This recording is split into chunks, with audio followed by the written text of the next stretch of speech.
It won't take them long to restore the Arkon priest's soul.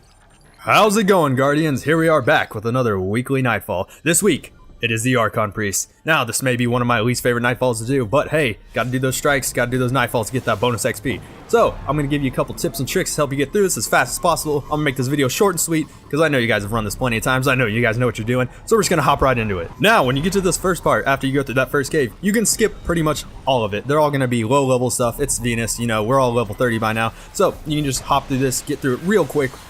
You really don't even have to deal with any of these guys, you're not gonna take any real damage from them. Just go ahead, you're going to go through here, you're going to go through this cave up here, and that's when the Nightfall is going to start.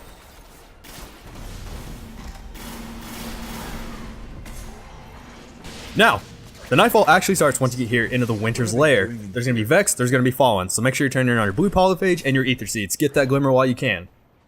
You want to have void damage and arc damage. Any of that is going to be great because that's what the shields are going to be. So let's go ahead and just take them out as quickly as possible. Also, if you have any rocket launchers or any heavy stuff like that, that's going to be great. I have my Dragon's Breath, which I just got. It's my exotic. I'm loving it. It's pretty awesome. This part's pretty self-explanatory. You just want to get through. You want to be careful. Make sure you're taking out that Hydra as quick as possible. That's going to put out the most damage. Other than that, I know you guys can get through this no problem. Now, once you guys make it through there, we're going to come out into the Cinders. This part, the very beginning is going to be really easy. You just want to take out a couple of Fallen. Make sure you're getting through. Being careful, getting those hits on. It's really easy, this first part. You really don't have to worry until you open that door. So, what we did, we just kind of ran through. We were taking out enemies left and right, you know, doing what we can. Just trying to get to the end here. Alright, when you open this door here, that's when it's going to start to get a little bit hairy. If you got that void damage on, make sure to use it because there's going to be Minotaurs. There's going to be 3 waves of Vex, so you're just going to want to fight through, do what you can. Now, what we like to do is we like to go up here, hide in these rocks. The main reason for that is, in the second wave, hobgoblins do spawn up here, and they're going to be a pain in the ass if you don't get rid of them quick. So, it's best to just be back here, ready to take them on. Other than that, you can just sit there, rain fire upon everybody, take them out. It's not too bad. Like I said, I know you guys got this.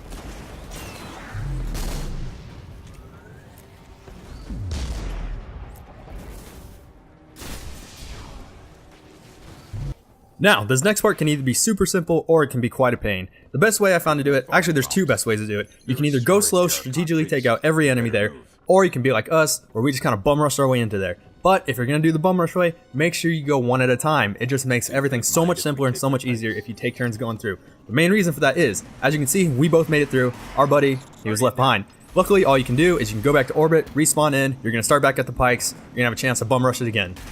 Or, if you want to be like us, see, I thought we were going to go one at a time, but my buddy decided to follow me. So, instead of having a chance to go one by one, where we can just spawn back in, well, I'll let you see what happens. We both ate some blast to the face. So, like I said, go one at a time, be careful, you're going to have no problem getting through that. After you get through that, you're going to have to, actually you can do the same thing, more or less, in this next part. There's going to be 2 giant hydras there waiting for you. Luckily, my buddy ran out ahead, he took out one of them. I decided I was just going to bum rush through it. I was tired of waiting around. We'd been doing this all day. I was getting tired. So what I did is you can go off into the left, hide behind. You can dodge most of the attacks. I decided to take this guy out just because why not? He's annoying me. So you're going to go ahead.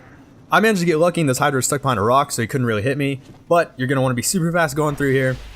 As you can see the rock was blocking most of those hits. He does do a lot of damage, so be careful. But you can probably get through it, no problem. As you can see, I made it through. I was just waiting on my buds to catch up.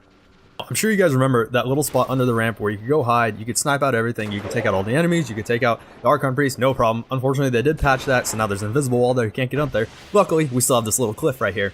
And it's a great vantage point for everything, but be careful, don't go too far up, because if you do, you're going to get that turn back notice. There it is, 4 seconds to your death. So, the best thing to do is chill right here on this little cliff. It's great, you have a great vantage point for everything, you can see all the enemies, it's perfect. When the battle actually starts, after you cleared out all the enemies, the Arkon priest is going to be running around. He is going to be hard to find sometimes, so you may want to send just one guy out there to bring him in. But for the most part, he'll be standing right here where my buddy's shooting at, over next to that step kick. Not Sepkiss, that's the boss. Servitor, there you go. Anyway, so you can just send 2 guys at a time, 1 guy at a time. Just make sure you have at least 1 person standing back, just in case you guys do die and need someone to revive.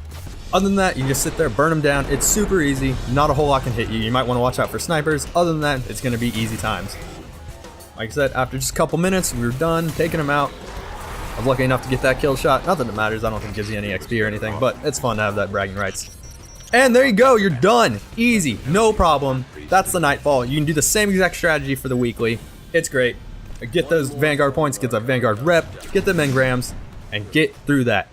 Thank you so much for watching this, guys. You guys are awesome. I love you all. I'll see you next time. I might do another one for the next Nightfall. I don't know. We'll see. Thank you again for watching. This has been Albert from Let's Go, Let's Game.